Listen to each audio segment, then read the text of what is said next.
Good afternoon. Thank you all for being here. Late last night, I made a recommendation to President Skuvinek that we make a change in the head football coaching position. And as you now know, I met with Kliff Kingsbury this morning and informed him that we were going to move in a different direction and begin a national search for a new head football coach. I then met with the assistant coaches and staff that are in town. Others joined us by way of telephone and informed them of the same thing. Following this at noon today, I, as well as Kliff Kingsbury, met with the football team and had a chance to visit with them about the situation. I have a few comments before we open it up for questions. First, let me say thank you to Kliff Kingsbury. He is a good man who has worked very hard and has represented us in a first-class manner over the past 6 years.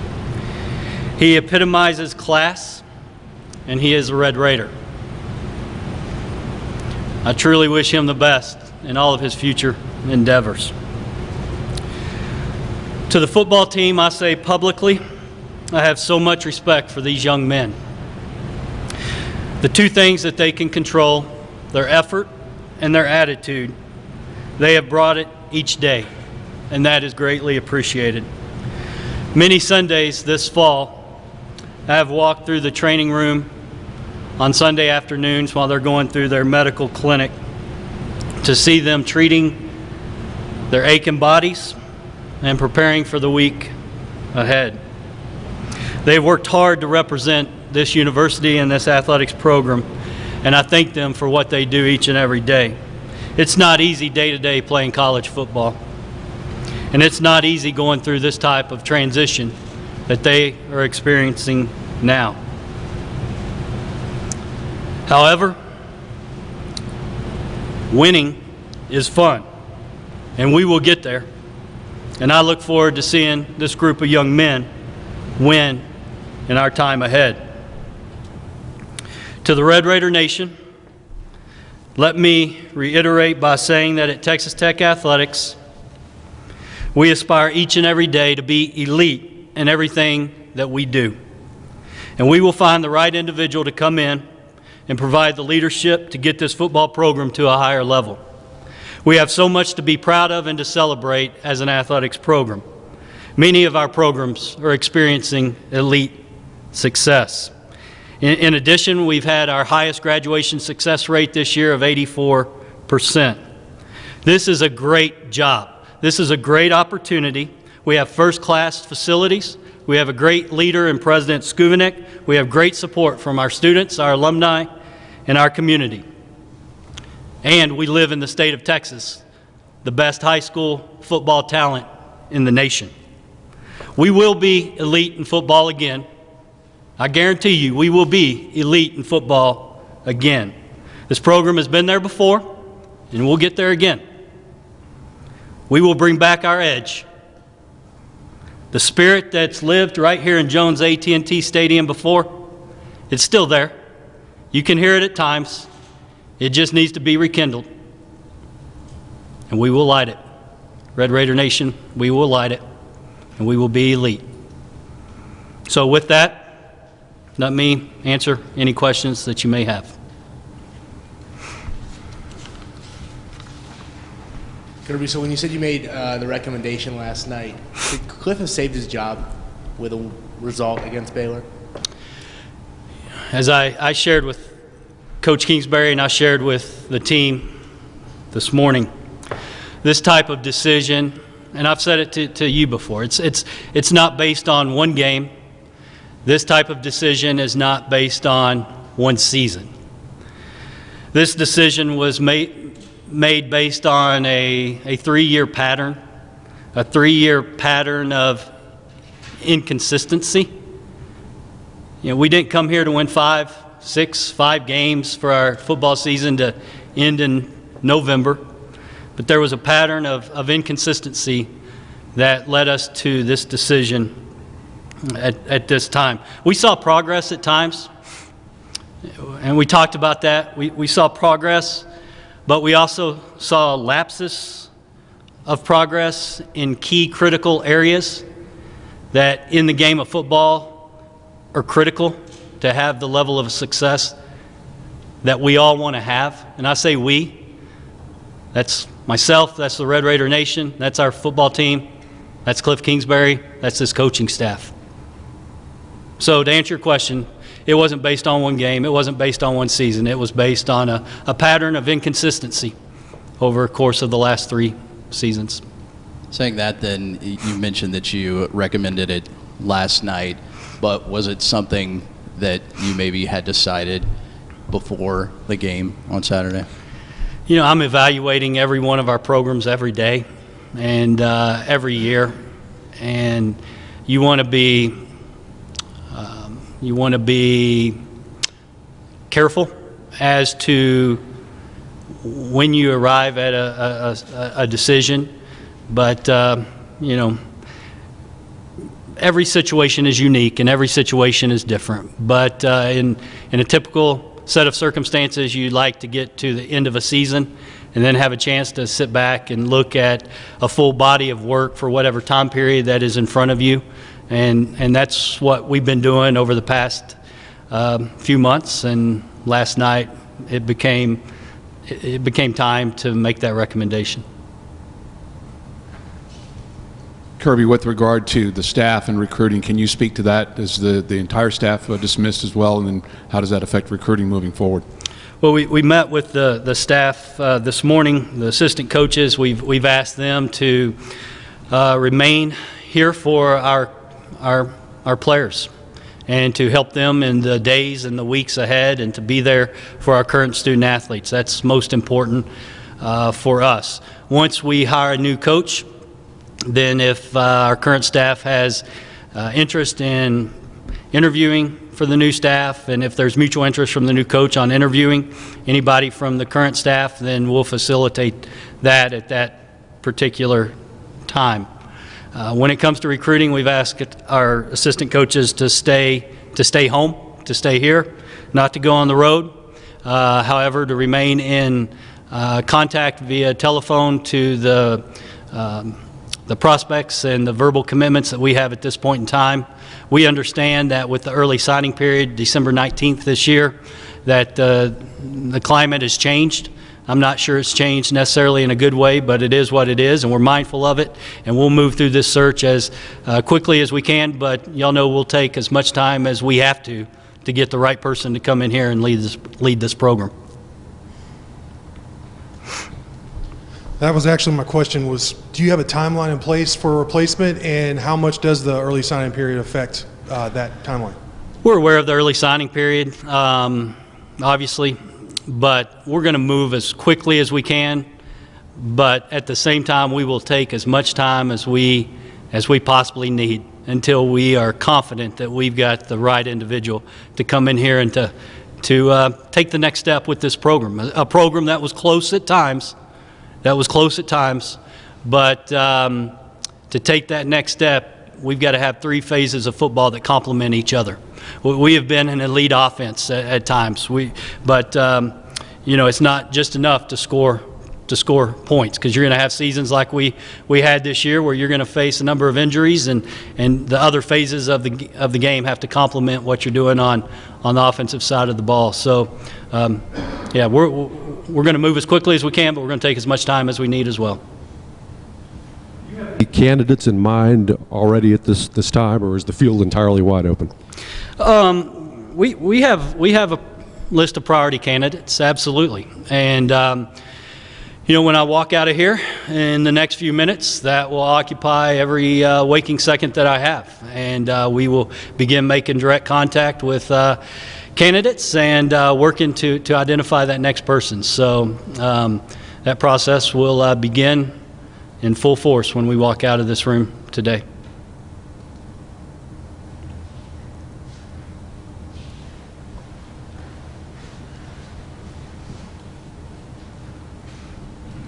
Kirby, your student athletes were very vocal on social media about how they felt about Kliff. Did anyone student athlete wise, come up to you and talk about Kliff at all, what they thought about him, and just maybe just wanting to tell you how they felt about Kliff? They didn't have to tell me how they felt about him. You know, I see it. I lived it every day. You walk through that building, you walk out to a practice, you walk around the halls of that football building. I knew how these young men felt about Kliff Kingsbury. We all love Kliff Kingsbury. He is a good man, and we wish him only the best. But you know, I know how they felt about Kliff. What was Kliff's kind of general reaction when you met with him today? Did he kind of see it coming? Did he kind of expect what you were going to say to him? You know, I don't want to speak for Kliff. You know, he gave everything he had. This is his alma mater, and he gave everything he had, and it's just unfortunate it didn't work out. Kirby, I don't expect you to name names, but what type of coach are you looking for? What type of person are you looking for that needs to get this program back on track?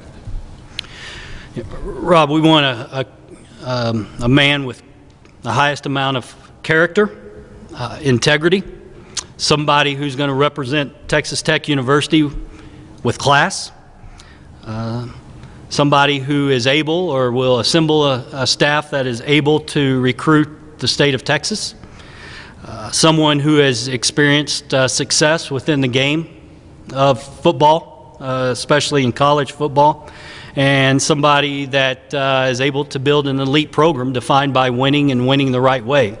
You know, that is who we are, that's what we expect, and we've built elite programs in many of our other sports that we're experiencing right now, and we'll do it in football as well. But those are the characteristics that we want to define who we ultimately select. Kirby, the decision to move on from Coach Kingsbury, with your personal relationship with him, was that a difficult one to kind of separate the business and the personal side?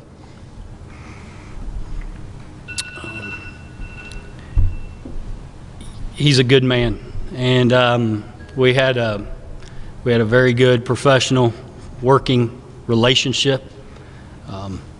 Yeah, it's hard. It's the bad side of this business. There are so many great things about college athletics and the young people that we get to serve and work with and work for each and every day. But days like this are tough. Kirby, when did you reach the point of no return on this decision? When did you in your mind say you're going to make a change? You know, Don, last night is when I called President Skuvanik and said it's my recommendation and proposal to you that it's time to change. And you know, once you get that in your mind, it's time to move. And given the popularity of wide open offense and high scoring football that's been played here the last 2 decades, in your search for a new head coach, do you think it's more important to maintain that, or given this program struggles defensively during that time frame, do you think it's more important to get a coach with a defensive background? And the two, but which do you think is your priority? Both. We want both. You got to have both. You know, we've had one of the most highly prolific offenses in the nation, and we still sit here today with a losing record over the past 6 years. And as I said earlier, you got to have 3 phases in this game, and they've got to be able to complement one another. And when you have challenges on one side of the ball during a given Saturday, you got to be able to complement that on the opposite side and in your special teams. So we've got to be a well-rounded football team. We cannot be one-dimensional and have success in this league. And you touched on this earlier, but with the new early signing date, not only here but nationally, to what extent does it complicate coaching searches in general, and do you think it is already having unintended consequences? You know, I don't know if it's been around long enough to have intended or unintended consequences. I do know that in I do know that the early signing period becomes the signing period, and I think we're seeing signs of more and more kids signing in the early period. So I'm not sure it's been around long enough to evaluate the pluses and minuses. I just know that I think we will see in the future more and more decisions on coaching changes happening earlier due to the current climate with the early signing period.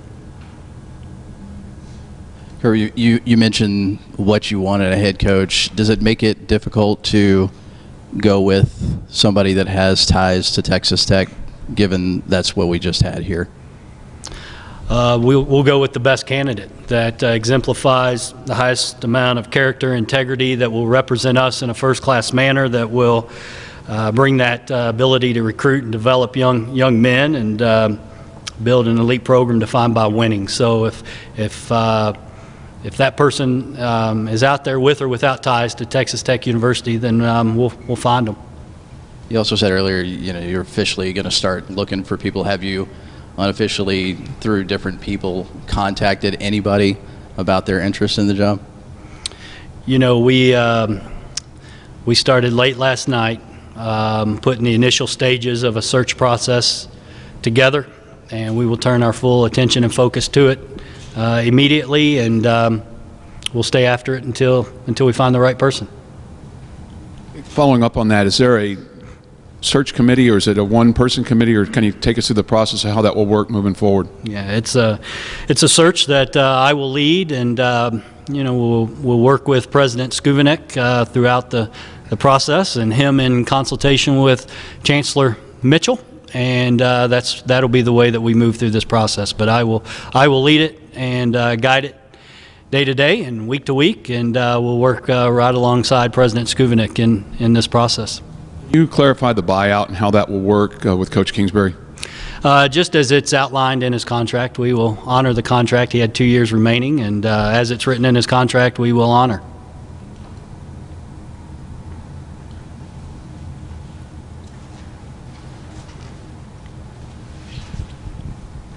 Kirby, following up on the search, do you anticipate that if you have, say, one or two top candidates in mind, if your first top candidate says yes, then it ends there? Or do you think how many people do you think you anticipate interviewing? It's impossible to say right now, Don. No two searches are ever the same. But I know we will take our time and be diligent and move as quickly as we can, but we won't move until we are 100% confident that we have the right individual.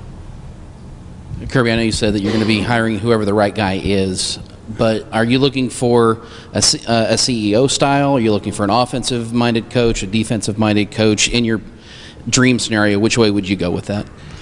Well, we got to find a head coach, somebody who can come in and is responsible for all aspects of the football program, from recruiting to overseeing the development of the young men within his program, to what type of offensive scheme we want to run, the defensive approach, and how we organize ourselves in the special teams area. So it's got to be somebody that can come in that has the capacity to have a vision and lead in all aspects of the program. So we want somebody that is a leader, that has those leadership characteristics and capabilities to take us to that next level, over the edge to where we are now.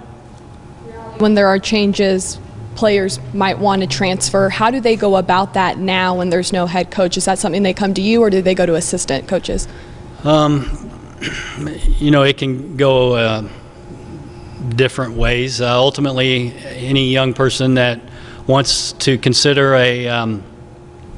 a transfer goes through our compliance department. There's new NCAA bylaws when it comes to requests for transfers. There's a database that student athletes can go and list their names on this database as to showing their interest to transfer.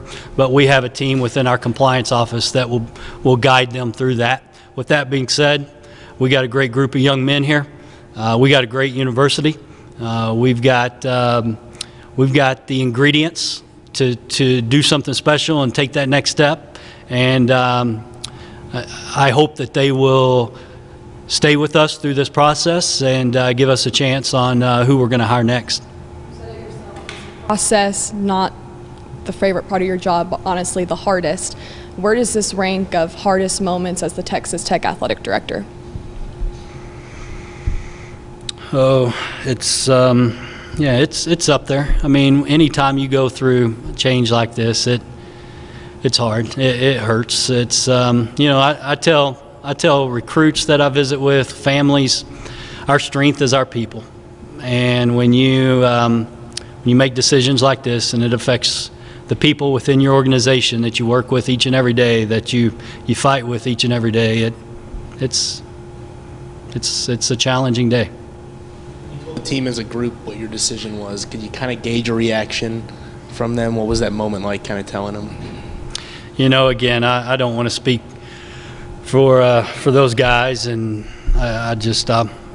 I'll keep those conversations private, and just again have the utmost admiration and respect for those young men and how they fought this year. And again, they can control two things. They can control their attitude and their effort, and they brought both of those things each and every day to this football program and continue to do so. What value do you place in a guy coming in or a candidate coming in who already has coaching experience, head coaching experience? You know, it's a component to be considered for sure. Not saying that we won't consider someone who hasn't sat in that role, but they will need to have been a coordinator at a high level or have experienced tremendous success within the game of football or college football. So it's an aspect to consider when you're looking at the profile of the next candidate that we want. But it won't be a mandated requirement that we set out on our journey this afternoon with. And from your role as athletic director, seeing so much success y'all have had, you know, in other sports like baseball, basketball, how aggravating is it that it hasn't been reflected in football? It will be. It will be. And you're right. It's been proven time and time again that we can win and win at the highest levels. You know, Marcia Sharp did it. Tim Tadlock's doing it. Chris Beard's doing it. Wes Kitley's doing it. Todd Petty's doing it. You know, you start naming programs, I'm going to forget somebody. But when you look today at what's taking place within our track and field programs, our women's tennis program, our baseball program, and I know all of you watched those two basketball games last week, right, against USC and Nebraska. We're doing it on the hard court there, and we're going to do it right out on this field as well. Kirby, on social media it seemed like fans were divided. Keep Kliff, get rid of Kliff. What can you say to the fans to keep them together as a cohesive unit? You know, we all want the same thing. That's what I would tell people when they would want to talk about the reaction. The Red Raider Nation, we want the same thing. We want to be competitive and we want to win, and we want to win and we want to win the right way. And I appreciate that attitude, that they care, and they're passionate about caring enough to let their voices be heard. And we appreciate that. But in my job as an athletics director, while I want to make sure I listen to everything I can, and I always try to say, is there any truth into what I'm hearing or what I'm reading or what I'm listening to? You know, I've got to be able to keep the big picture in mind as well, and make sure that we as an athletics department, I'm navigating this organization forward to the expectations that we embrace and we share. And me and my team, our athletic department, coaches and staff included, we've sat in this same facility many times for our department-wide staff meeting where we talk about our goals and our aspirations, and that's to be elite. And so I have to continue to navigate this organization forward to that level of achievement in everything that we do. Kirby, as an athletic director, you've been through a lot, but what have you learned specifically from this entire process? Exactly what the process of going through the search or the decision today. We can never stop striving for excellence. We're in a competitive field. Everything we do, we keep score in. We even keep score of our graduation success rates, as I mentioned earlier. Every time we line up and compete, there's a scoreboard. And when the day comes that we don't have the aspiration of achieving at the highest level, then that'll be the day that that we stop trying. So we're going to continue to push and push in all areas. We want to be the very best, and we you know, not that we're going to win every game, and not that every season is going to be a celebrated season, but we've got to continue to make progress. Progress over perfection. Progress over perfection is something I tell some of our staff members at times, and we got to continue to make sure that we keep striving for that progress day after day, week after week, month after month, year after year. Two more.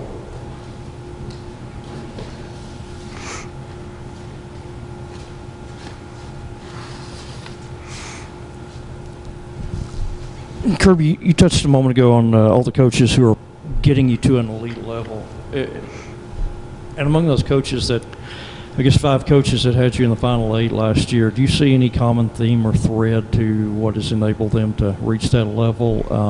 And just from your experience in college football with Coach Snyder or seeing the Nick Sabans of the world, why do everyone aspires to that level, but why do comparatively few actually achieve it, get there? What sets them apart? Yeah, you know, you mentioned the 5 programs last year, and Greg Sands has done an outstanding job with our men's golf program and continues to do so year after year. And it's, you know, as athletics director, when I'm working with 17 sports, every sport is unique, every sport is different. So a question like you asked, Don, it's hard to compare a football organization with 115 players to a men's golf program with, you know, 8 to 9 players, to a small-sized women's tennis roster, or a basketball program with 15 guys on it. But I think it comes down to leadership and expectations, and setting the vision for what you want your program to achieve. Our overarching vision is to be an elite athletics program, and then it becomes a sense of urgency. It becomes a vision with a sense of urgency that we're going to achieve this, and we're going to achieve it every day, today, and tomorrow, and the next day, and that just filters through an entire organization. And I'm not saying one coach does it, one coach didn't do it. I'm just saying, when you have a vision for what you want your program to be, if it's a sport program or an athletic department, and you instill that sense of urgency that's guided by the right set of values and principles, and you have the right, it gets back to people within your organization, or young men or young women on your team that buy into that vision and are committed to doing their job each and every day better than anybody else, then special things happen.